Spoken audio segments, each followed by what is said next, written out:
कुछ ही देर में राजगुरु महल के दरबार में राजा विक्रम के सामने खड़े हुए थे। राजा विक्रम कांपते हुए होठों से सारी घटना राजगुरु को बताते हुए बोला, मुझे क्षमा कर दीजिए राजगुरु, मेरी पत्नी और मेरी बेटी को बचा लीजिए। समस्या बहुत ही गंभीर है राजन, आपको ऐसी गलती नहीं करनी चाहिए थी। आपको उस सोने की हिरनी को तो अपने महल में लाना ही नहीं चाहिए था। मेरी मत मारी गई थी राजगुरु, मेरे दोनों सैनिकों ने ऐसा करने से मना किया था, मगर मैंने उनकी बात नहीं मानी। अब मैं क्या करूं? सबसे पहले तो एक सेब मंगाइए महाराज। यह सुनकर राजा विक्रम बुरी तरह से चौंक पड़ा। आप कहना क्या चाहते हैं राजगुरु? आपने बताया कि उस सुंदर कन्या ने श्राप में यह भी कहा था कि तुम किसी भी वस्तु को हाथ लगाओगे तो वह भी सोने की बन जाएगी। मैं देखना चाहता हूँ, क्या खाने पीने की वस्तुएं भी सोने की बनेंगी या नहीं? कुछ ही देर में एक सेब राजा विक्रम के सामने था। राजा विक्रम ने जैसे ही उस सेब को हाथ लगाया, वह सोने का बन गया। यह देखकर राजगुरु गंभीर लहजे में राजा की ओर देखकर बोले, राजन, इसका मतलब यह है कि जब तक श्राप आपके ऊपर से हट नहीं जाता, तब तक आप कुछ भी खा पी नहीं सकते, और अगर जल्द ही श्राप आपके ऊपर से नहीं हटा तो आपकी मृत्यु तो निश्चित है। तो फिर जल्दी से मेरे ऊपर लगे हुए श्राप को हटा दीजिए राजगुरु।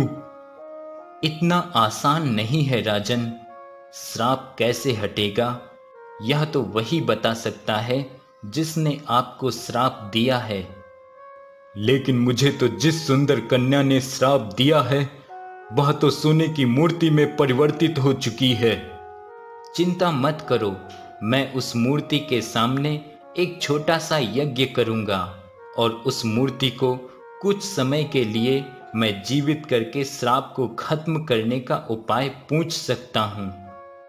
अगली सुबह राजगुरु उस सोने की मूर्ति के सामने यज्ञ करने के लिए बैठ गए। जैसे ही लकड़ियों का धुआं सोने की मूर्ति पर पड़ा, अचानक वह सुंदर कन्या इंसानी शरीर में आ गई। राजगुरु उस सुंदर कन्या की ओर देखकर बोले, तुम सिर्फ कुछ समय के लिए ही जीवित हुई हो कन्या। मुझे बताओ, राजा विक्रम के ऊपर लगा हुआ श्राप कैसे खत्म हो सकता है और तुम्हें कैसे सही किया जा सकता है? राजा विक्रम और उसके परिवार के ऊपर मेरे श्राप को केवल वही पुरुष समाप्त कर सकता है जो किसी स्त्री से सच्चा प्रेम करता हो। उस पुरुष को श्राप खत्म करने के लिए उस विचित्र दुनिया में जाना होगा, जिस विचित्र दुनिया की मैं वासी हूँ। मुझे खुलकर बताओ सुंदर कन्या, ना तो तुम्हारे पास ज्यादा समय है और ना ही राजा विक्रम के पास ज्यादा समय है। मैं जिस जंगल के जिस वृक्ष के नीचे राजा विक्रम को मिली थी, उस वृक्ष में एक दूसरी दुनिया का द्वार खुलता है। वो द्वार केवल प्रातः काल के समय ही कुछ क्षण के लिए ही खुलता है। उस पुरुष को उस द्वार के अंदर प्रवेश करना होगा। द्वार के अंदर प्रवेश करते ही वह अपने आप को एक विचित्र दुनिया में पाएगा। उस विचित्र दुनिया के अंदर जगोरा नाम के एक जादूगर का आतंक है। उस जादूगर के पास सोने के पेड़ के पत्ते रखे हुए हैं, जो कि जादुई और शक्तिशाली पत्ते हैं। उस पुरुष को किसी भी प्रकार से एक सोने का पत्ता हासिल करना होगा। जैसे ही वह पुरुष उस पत्ते को हाथ लगाएगा, वह इस दुनिया में आ जाएगा। उस सोने के पेड़ के पत्ते को मेरे शरीर से स्पर्श करते ही श्राप हट जाएगा और मैं भी सही हो जाऊंगी। इतना कहते ही वह सुंदर कन्या फिर से सोने की मूर्ति में परिवर्तित हो गई। राजगुरु राजा विक्रम की ओर देखकर बोले, हमें उस पुरुष को ढूंढना होगा राजन, जो किसी स्त्री से सच्चा प्रेम करता हो। लेकिन राजगुरु, ऐसे पुरुष को ढूंढना तो बहुत मुश्किल है। यह तो आप ही बता सकते हैं कि संसार में ऐसा कौन सा पुरुष है जो किसी स्त्री से सच्चा प्रेम करता हो। मुझे सोचने का समय चाहिए राजन। इतना बोलकर राजगुरु वहां से उठकर सीधे दरबार में आकर खड़े हो गए। राजा विक्रम भी उनके पीछे पीछे आ गया। तभी राजगुरु राजा विक्रम की ओर देखकर बोले, एक पुरुष है राजन, जो एक स्त्री से सच्चा प्रेम करता है। कौन है वह पुरुष?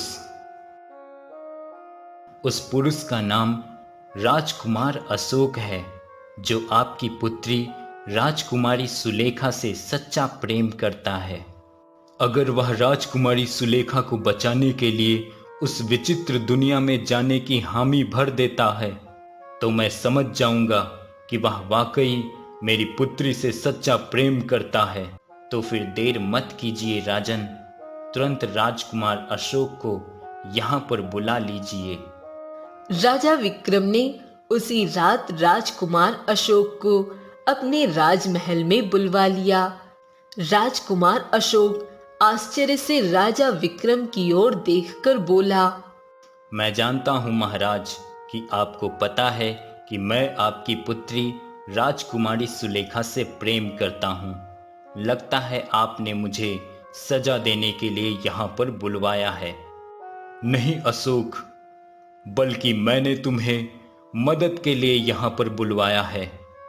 इतना बोलकर राजा विक्रम राजकुमार अशोक को सारी घटना बताते हुए बोला, अशोक, केवल तुम ही हो जो मुझे, मेरी पत्नी और मेरी पुत्री को श्राप से मुक्ति दिला सकते हो। मैं राजकुमारी सुलेखा के लिए विचित्र दुनिया तो क्या, किसी भी दुनिया में जाने के लिए तैयार हूँ। तो फिर देर मत कीजिए राजकुमार अशोक, प्रातःकाल प्रारंभ होने वाला है। राजा विक्रम उसी समय राजकुमार अशोक और राजगुरु को जंगल के उस स्थान पर ले गया जहां पर उसे सोने की हिरनी दिखाई दी थी। राजा विक्रम राजगुरु की ओर देखकर बोला, राजगुरु, उस घने वृक्ष के नीचे मुझे सोने की हिरनी दिखाई दी थी। राजा विक्रम ने इतना कहा था, अचानक घने वृक्ष के अंदर एक लाल रंग का गोलाकार का द्वार बन गया। राजगुरु राजकुमार अशोक की ओर देखकर बोले, लगता है यही विचित्र दुनिया में जाने का जादुई द्वार है। इससे पहले ये द्वार बंद हो जाए, तुम अभी इसी समय इस द्वार के अंदर प्रवेश कर जाओ। राजकुमार अशोक बगैर देरी किए हुए उस द्वार के अंदर प्रवेश कर गया। अगले ही पल उसने अपने आप को एक घने जंगल में स्थित एक तालाब के किनारे पाया। उस तालाब के पानी का रंग सुनहरा था। राजकुमार अशोक आश्चर्य से चारों ओर इधर उधर देखने लगा। तभी उसके कानों में एक सुंदर स्त्री की आवाज टकराई। कौन हो तुम? तुम इस विचित्र दुनिया के तो नहीं लगते। राजकुमार अशोक ने जैसे ही पलट कर देखा तो उसके सामने एक सुंदर स्त्री खड़ी हुई थी जो उसे घूर रही थी। तुमने सही कहा, मैं इस दुनिया का नहीं हूँ। वो सुंदर स्त्री प्रसन्न होते हुए राजकुमार से बोली, क्या तुम मनुष्य हो? हाँ, मैं मनुष्य हूँ। तो इसका मतलब तुम आ ही गए। इस विचित्र दुनिया का तुम्हारा कब से इंतजार था? मैं कुछ समझा नहीं। तुम जरूर जादूगर जगोरा की तलाश में आए हो। उस सुंदर स्त्री के मुंह से यह वाक्य सुनकर राजकुमार अशोक पूरी तरह से चौंकता हुआ बोला, तुम्हें कैसे पता? बरसों से हमारी इस विचित्र दुनिया में पीढ़ी दर पीढ़ी यह भविष्यवाणी सुनाई जा रही है कि कोई सुंदर राजकुमार जो कि एक मनुष्य होगा हमें जादूगर जगोरा के चंगुल से आजाद कराएगा। वह राजकुमार पृथ्वी लोक से यहाँ पर आएगा। तभी एक अजीब सी आवाज से वह जंगल थर्रा उठा। यह कैसी आवाज थी? ये जादूगर जगोरा की तंत्र शक्तियों की आवाज थी। तुम्हें जादूगर जगोरा यहाँ से कुछ दूर एक खंडहर के अंदर मिलेगा जो हमेशा तंत्र क्रिया में लीन रहता है। तुम्हें किसी भी कीमत पर उसके पास से वह सोने के जादुई पत्ते हासिल करने होंगे। आखिर उन सोने के पत्तों में ऐसा क्या है? क्या तुम्हारी दुनिया में ऐसा कोई वीर नहीं जो उन पत्तों को हासिल कर सके? वह पत्ते जादुई हैं राजकुमार। उन पत्तों में जादुई विचित्र दुनिया की आत्मा बसती है और जब तक इस विचित्र दुनिया की आत्मा उस जादूगर जगोरा के कब्जे में है तब तक इस विचित्र दुनिया का कोई भी पुरुष या स्त्री उसका कोई कुछ नहीं बिगाड़ सकता। अगर उससे कोई टक्कर ले सकता है तो वह सिर्फ मनुष्य। इतना बोलकर सुंदर स्त्री वहां से गायब हो गई। राजकुमार अशोक स्त्री की बताई हुई दिशा की ओर चल पड़ा। कुछ ही देर में वह एक खंडहर के सामने खड़ा हुआ था। लगता है यही वह खंडहर है जिसके बारे में वह सुंदर स्त्री बता रही थी। मुझे इसके अंदर जाना चाहिए। राजकुमार अशोक तुरंत उस खंडहर के अंदर चला गया। राजकुमार अशोक ने देखा कि एक बूढ़ा व्यक्ति आंखें बंद किए हुए काले वस्त्र पहनकर मंत्र पढ़ रहा था और ठीक उसके बगल में सोने के पेड़ के पत्ते रखे हुए थे जो कि सुनहरे रंग की किरणों से जगमगा रहे थे। अचानक वह व्यक्ति आंखें खोलकर राजकुमार अशोक की ओर देखकर चौंकता हुआ बोला, कौन हो तुम? पहले तुम बताओ, क्या तुम ही जादूगर जगोरा हो? हाँ, मेरा ही नाम जादूगर जगोरा है। यहाँ से चले जाओ मूर्ख मनुष्य, नहीं तो मारे जाओगे। मुझे वो जादुई सोने के पत्ते सीधी तरह से दे दो, नहीं तो तुम मारे जाओगे। राजकुमार अशोक की बात सुनकर जादूगर जगोरा उठकर खड़ा हो गया। मैं तुम्हें आखिरी मौका देता हूँ। तुम जादुई सोने के पत्ते इतनी आसानी से हासिल नहीं कर सकते। जादूगर जगोरा ने इतना कहा ही था कि तभी राजकुमार अशोक ने अपनी तलवार निकाल ली और बेहद फुर्ती से उसके ऊपर वार कर दिया। जादूगर जगोरा एक ही वार में ढेर होकर जमीन पर गिर पड़ा।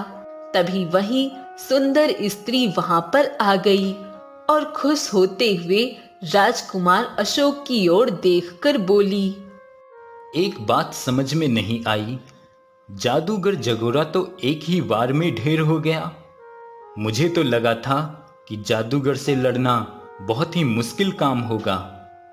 असल में इस रहस्य को सिर्फ विचित्र दुनिया के वासी जानते थे कि जादूगर जगोरा को केवल एक मनुष्य ही मार सकता है, क्योंकि जादूगर जगोरा भी एक मनुष्य ही था जिसने अपनी जादू की शक्ति से इस विचित्र दुनिया में आकर हम सबको अपना गुलाम बना लिया था।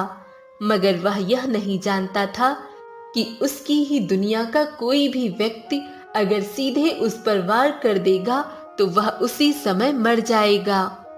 मुझे केवल एक सोने का पत्ता चाहिए। सुंदर स्त्री ने एक सोने का पत्ता राजकुमार अशोक के हाथ में पकड़ा दिया। अचानक राजकुमार अशोक ने स्वयं को अपनी दुनिया में उसी पेड़ के पास पाया जहां पर राजगुरु और राजा विक्रम खड़े हुए उसका इंतजार कर रहे थे।